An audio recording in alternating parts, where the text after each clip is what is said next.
خلقت الجن والإنس إلا ليعبدون ما أريد منهم من رزق وما أريد أن يطعمون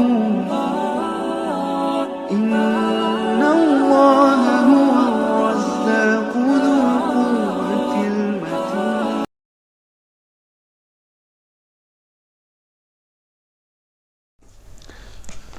ما شاء الله لا حول ولا قوة إلا بالله العلي العظيم. حسبنا الله ونعم الوكيل ونعم المولى ونعم النصير. حسبنا الله وكفى. سمع الله لمن دعاه.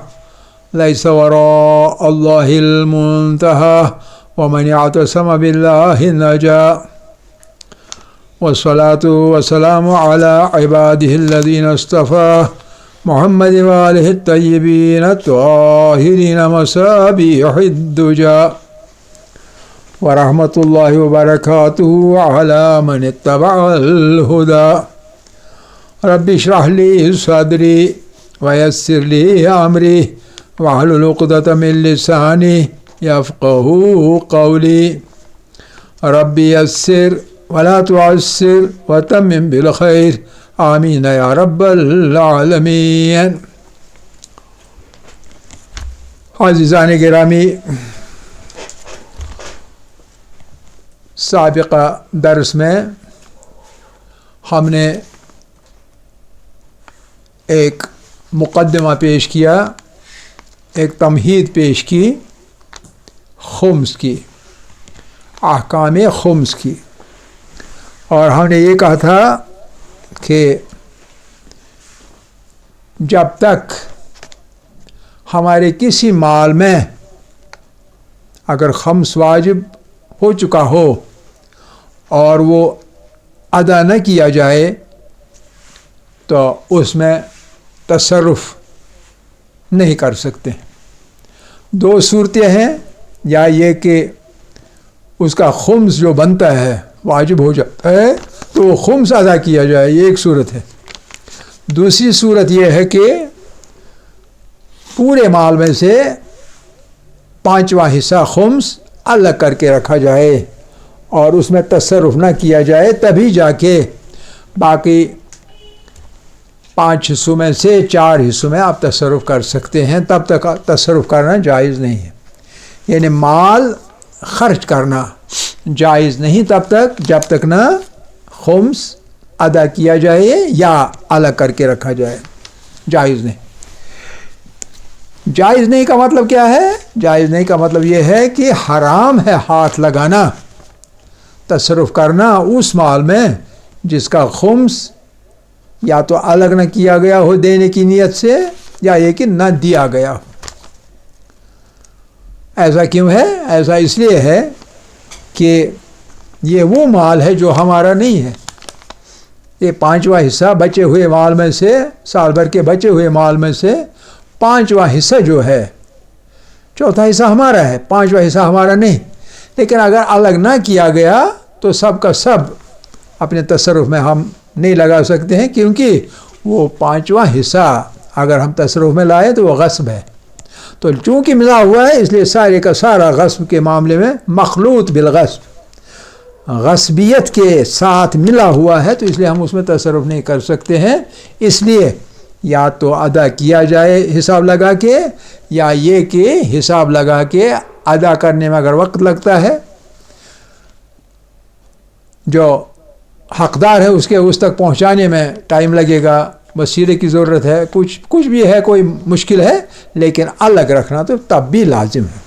تو اس کے بعد ہی ہم اس میں تصرف کر سکتے ہیں.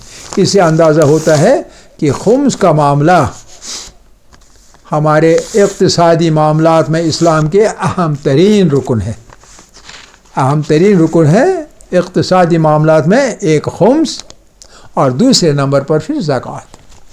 تو بہرحال اب یہ دیکھنا ہے کہ خمس کیا ہوتا ہے، خمس کیا ہوتا ہے، کن چیزوں پر واجب ہو جاتا ہے، کن چیزوں پر واجب نہیں ہوتا ہے.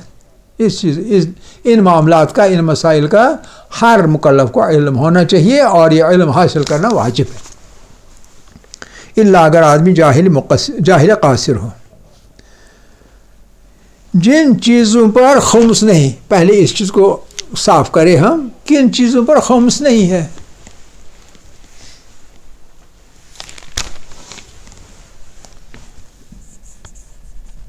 خمس نہیں ہے، تاکہ نصف فکر آپ کی ختم ہو جائے۔ خمس نہیں ہے کچھ ایک چیزوں میں، تاکہ ان چیزوں کے بارے میں ہم آزاد رہیں۔ پہلی چیز، نمبر 1، اگر کاروبار کے بغیر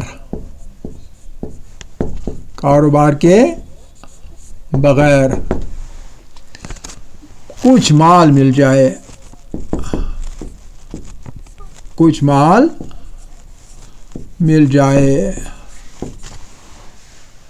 کاروبار کے بغیر مل جائے، ہمیں کچھ مال ملا، لیکن کاروبار ہم نے نہیں کیا تھا، یہ مال ملا، اور کیسے ملا؟ کسی وجہ سے ملا، ہم نے کسب نہیں کیا، کسب سے، کاروبار سے نفع کے طور پر نہیں ملا، بغیر کاروبار کے مل گیا۔ مثال کے طور پر، مثلا اس کی مثال کیا ہے جی؟ مثلا کوئی شخص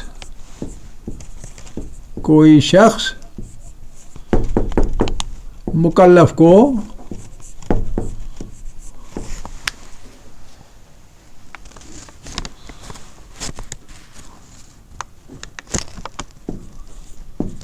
ہبہ کرے، کوئی مال ہے کسی شخص نے ہبہ کر دیا، مطلب بخش دیا، کسی شخص نے آپ کو کچھ مال بخش دیا، مکان بخش دیا، مال بخش دیا، کچھ بخش دیا، آپ کی کسی چیز سے خوش ہو کے آپ کو عطا کیا، ہبہ کر دیا، آپ کے نام آپ کو دے دیا، تحفے کے طور پر، ہبہ کے طور پر، کسی طور پر آپ کو مال دیا۔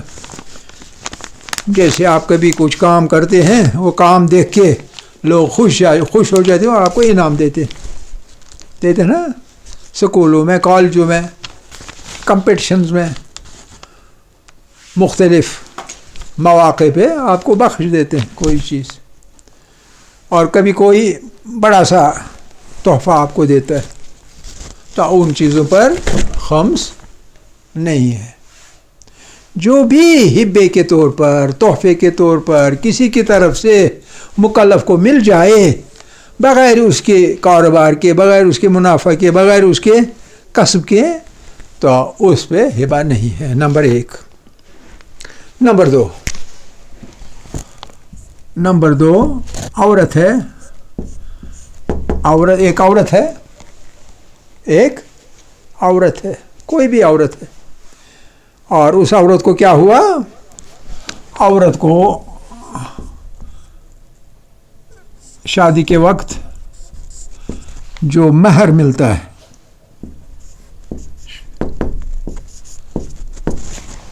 کبھی شادی کے وقت نصف ملتا ہے، کبھی پورا ملتا ہے، کبھی کچھ نہیں ملتا، بعد میں ملتا ہے، جب بھی ملے مہر جو ملتا ہے تو مہر پر بھی خمس نہیں۔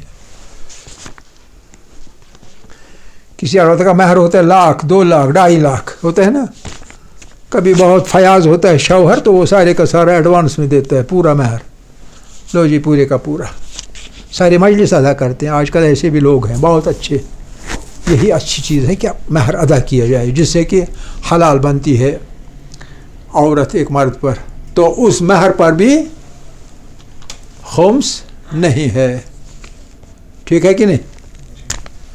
اچھا، نمبر 3،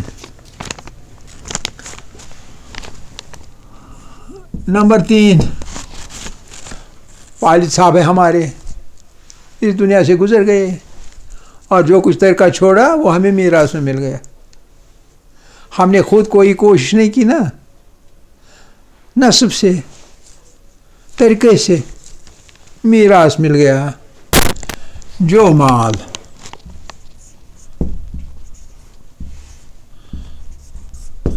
میراث میں ملے اس پہ بھی خمس نہیں ہے. میراث میں مکان آپ کو ملتا ہے میراث میں, کبھی آپ سے کسی نے پوچھا کہ اس مکان کا خمس کیوں نہیں دیا؟ کسی نے نہیں پوچھا, کیونکہ اس کا خمس ہے نہیں. کبھی زمینیں ملتی ہیں میراث میں, تو زمینیں مل جاتی ہیں تو اس کا بھی خمس ادا نہیں کرنا ہے, ضروری نہیں ادا کرنا, اس پہ خمس ہے ہی نہیں جو میراث میں مل جائے. اور اسی میراث میں کبھی بینک بیلنس آپ کو ملے گا, کروڑوں ملے گا, ہزاروں ملے گا, لاکھوں ملے گا, جو بھی ملے گا, میراث میں مل گیا تو خمس نہیں. سمجھ رہے ہیں؟ اور پھر چوتھی چیز,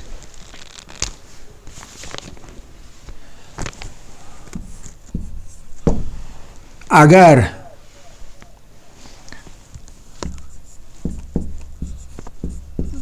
کافر سے آپ کو مال ملے, کوئی کافر ہے اس نے آپ کو مال دے دیا 1,00,000 روپے, یہ لو, کافر ہے مگر کیونکہ اس کو خمس دینا نہیں ہے, اس کا حصہ وہی ہونا ہے, ٹھیک ہے نہیں کہ نہیں؟ تو اس نے آپ کو مال دے دیا, یا کسی ایسے شخص نے دے دیا جو کہ کافر نہیں ہے. کافر یا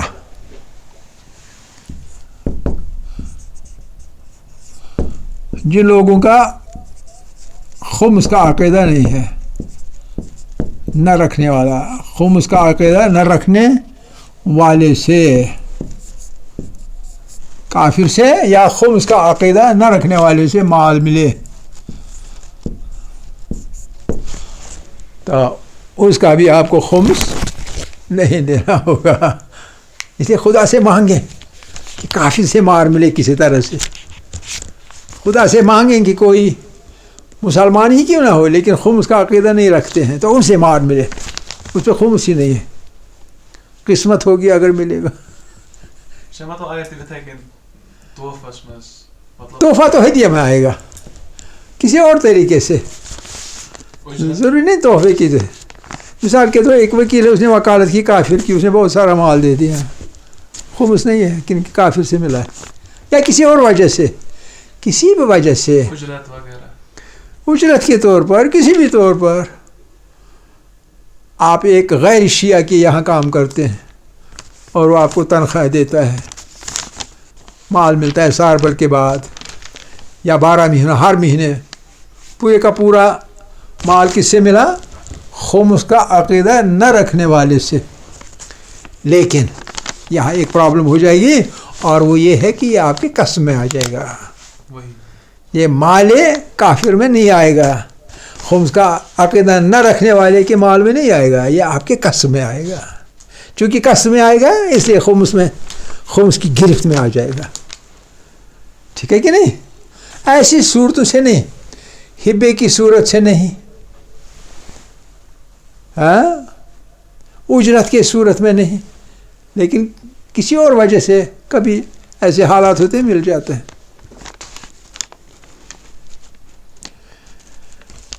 آپ مثال کے طور پر کرائے پہ ہیں کسی مکان میں, اور مکان خمس کا عقیدہ نہ رکھنے والے کا ہے یا کافر کا ہے, اور اسی دوران اس کا کوئی دنیا میں نہیں تو وہ مر گیا, آپ اس کے مکان میں رہ رہے ہیں, تو وارث کون بنے گا اس کا؟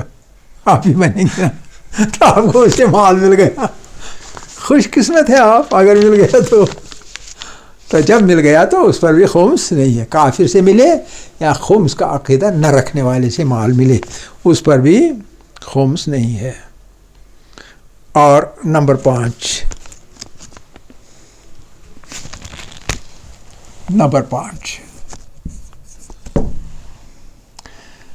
اگر آپ تاجر ہیں مثال کے طور پر, میڈیسنز کی دکان ہے آپ کی, یا کچھ اور ہے, پروویژن کی دکان ہے, تاجر ہیں آپ, اور آپ نے مال خریدا ہوا ہے, وہ تجارت کے لیے آپ نے خریدا, تجارت کے لیے خریدے ہوئے مال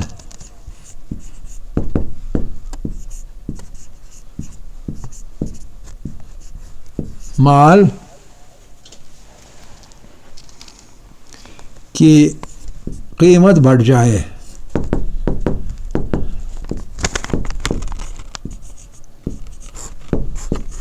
آپ کے پاس تجارت کا مال ہے، کبھی بہت مال ہوتا ہے، تو اس کی قیمت بڑھ گئی، آپ کے مال میں اضافہ ہوا کہ نہیں ہوا؟ ہوا نا، تو لہٰذا خمس چلے گا کہ نہیں چلے گا؟ خمس چلے گا، لیکن بڑھ جائے، لیکن اس کیا ہوا کہ سال بھر کے اندر ہی اور پھر گھٹ جائے اور پھر گھٹ جائے، بڑھ بھی گیا اور گھٹ بھی گیا، بازاری قیمت بڑھ گئی لیکن پھر گھٹ گئی، تو جو اضافہ ہوا تھا تو قیمت میں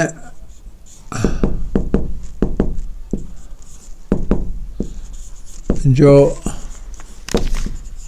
اضافہ ہوا تھا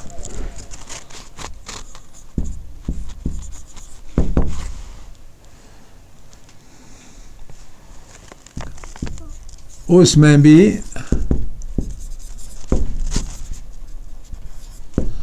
خمس نہیں ہے، قیمت بڑھ گئی، آپ کے لیے مال بڑھ گیا،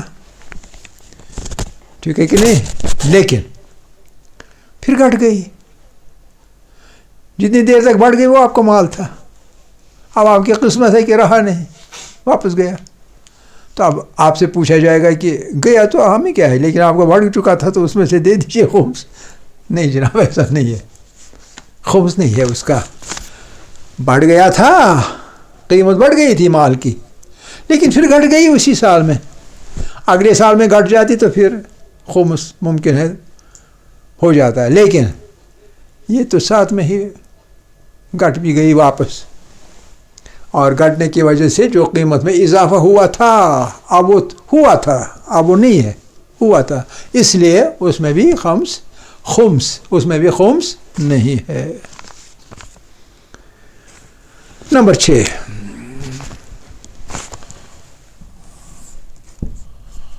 6، مؤونہ، یہ ضروری ٹرم ہے، مؤونہ۔ مؤونہ کیا چیز ہوتا ہے؟ اس پر بھی خمس نہیں، مؤونہ ہوتا ہے کاروبار کے دوران،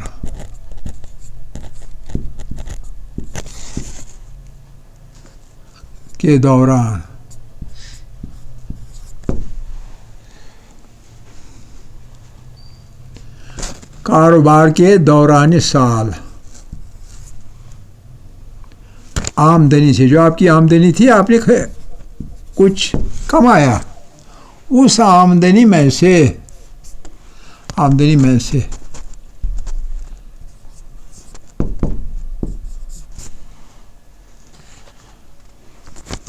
سال بھر کا خرچہ،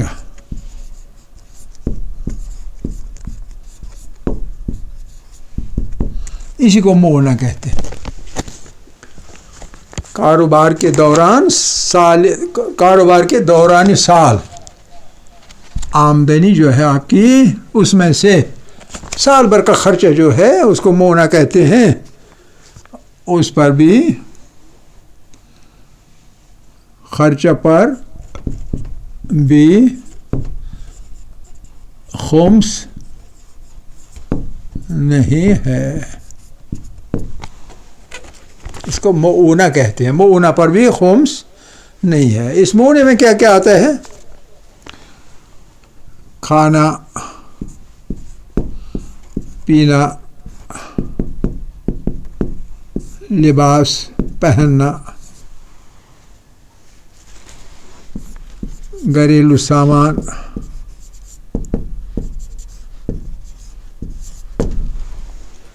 آپ کی والدہ نے، آپ کی بیٹر ہاف نے کہا کہ میرے ہاتھ تھک جاتے ہیں کپڑے دھوتے دھوتے، ایک واشنگ مشین لائیے، یہ واشنگ مشین بھی مؤونہ میں آ جائے گی، اس پر بھی خمس نہیں چاہیے، یعنی سال بھر کا جو بھی خرچہ ہے، ہر طرح کا، کھانا پینا، لباس، گھریلو سامان وغیرہ، فرش فروش، بجلی کا بل، پانی کا بل، ہر چیز جو خرچہ ہے اس کو مونا کہیں گے، اور اس مونے پر بھی خمس نہیں ہے، لیکن اس میں شرط ہے، اور وہ شرط کیا ہے؟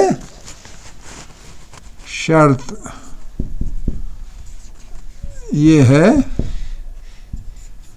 کہ یہ سارے کا سارا خرچہ جو ہے یہ آپ کی حیثیت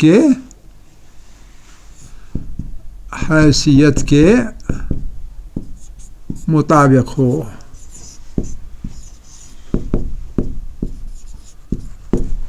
جیسی حیثیت انسان کی ہے ویسا ہی خرچہ ہونا چاہیے. یہ نہیں کہ میں ایک مزدور ہوں لیکن زندگی گزار رہا ہوں ایک شہزادے کی جیسی، ایسا نہیں چلے گا. حیثیت کے مطابق، شرط یہ ہے کہ حیثیت کے مطابق ہو، معونہ حیثیت کے مطابق ہو. حیثیت سے زیادہ جو ہوگا، حیثیت سے زیادہ جو ہوگا اس پہ خمس چڑھے گا. یہ گھریلو سامان وغیرہ وغیرہ میں اور چیزیں بھی آئیں گی. مثال شادی، بیٹی کا جہیز، یہ بھی معونہ میں آئے گا.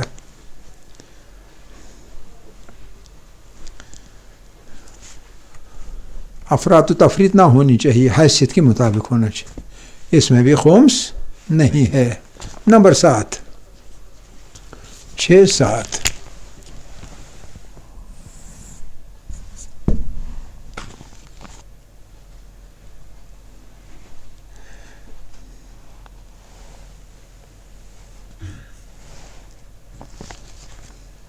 فرض کریں ایک فقیر ہے،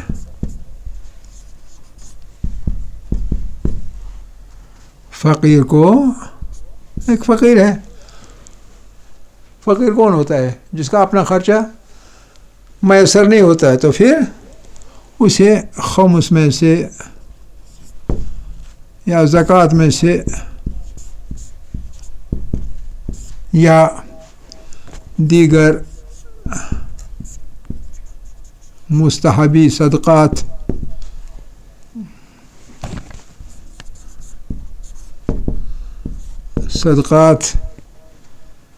میں سے مال ہاتھ آ جائے.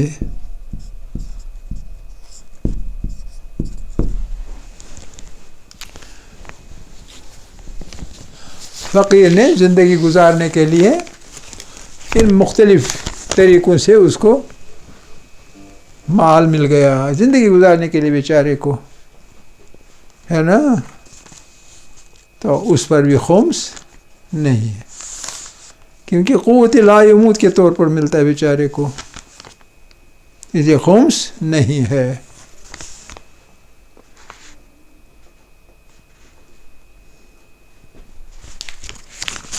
صحیح؟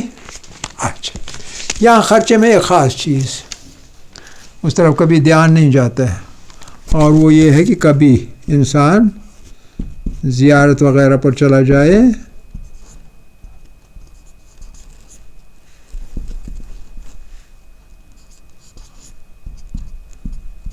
وغیرہ پر جانے کا خرچہ.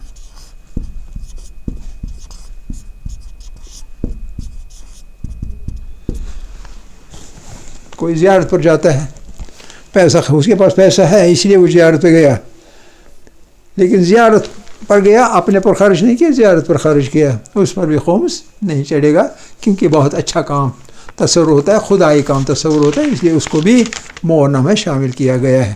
کچھ لوگوں نے نہیں کیا ہے، کچھ یعنی اختلافی مسئلہ ہے. عام طور پر جو فقہا ہیں ان کے نزدیک اس پر بھی خمس نہیں ہے. ٹھیک ہے، ٹائم ختم ہونے والا ہے، اس لیے نیا ٹاپک اٹھانا بہتر نہیں. چند ایک منٹ ہے تو یہیں پہ تمام کرتے ہیں درس کو. آخر دعوانا ان الحمدللہ رب العالمین والحمدللہ اولا وآخرا وظاہرا وباطنا.